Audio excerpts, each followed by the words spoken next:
নানা ধরনের বিপদ আপদ দিয়ে আল্লাহ তাআলা আমাদেরকে পরীক্ষা করবেন। তবে ইন্টারেস্টিংলি মজার বিষয় হচ্ছে পরীক্ষাটা এক একজনের এক এক রকম। পুরো পৃথিবীটা একটা পরীক্ষা ক্ষেত্র, কিন্তু কারো প্রশ্নপত্রের সাথে কারো প্রশ্নপত্রের কোনো মিল নাই। সুবহানাল্লাহ। আমার পরীক্ষা একরকম, আপনার পরীক্ষা আরেক রকম, ওই ভাইয়ের পরীক্ষা আরেক রকম। সবাই পরীক্ষার্থী। কারোর জন্য পরীক্ষা হচ্ছে সে খুব অসুস্থ, প্রচন্ড অসুস্থতা, তার জন্য পরীক্ষা। ক্যান্সারের রোগী, ডক্টর বলছে 4th স্টেজে চলে আসছে, কয়েক মাস বাঁচতে পারে, এটা তার জন্য পরীক্ষা। আবার কারো দেখবেন যে খুব একটা অসুস্থতা নাই, অসুস্থতার ঝামেলা নাই, কিন্তু তার দারিদ্রতা আছে, তার আর্থিক অনটন, এটা তার জন্য পরীক্ষা। আবার কারো দেখবেন অসুস্থতাও নাই, দারিদ্রতাও নাই, তার দাম্পত্য জীবনের সমস্যা।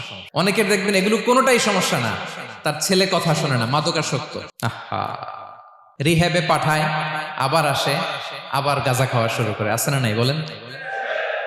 দেখেন তার পরীক্ষাটা আবার আলাদা। তাহলে পরীক্ষা ছাড়া, বিপদ আপদ ছাড়া দুনিয়াতে কেউ নাই। পরীক্ষা দিয়ে দিয়েই নিজেকে প্রমাণ করতে হবে। আর এক একজনের পরীক্ষাটা এক এক রকম, কারো পরীক্ষার সাথে কারো পরীক্ষার কোনো মিল থাকবে না।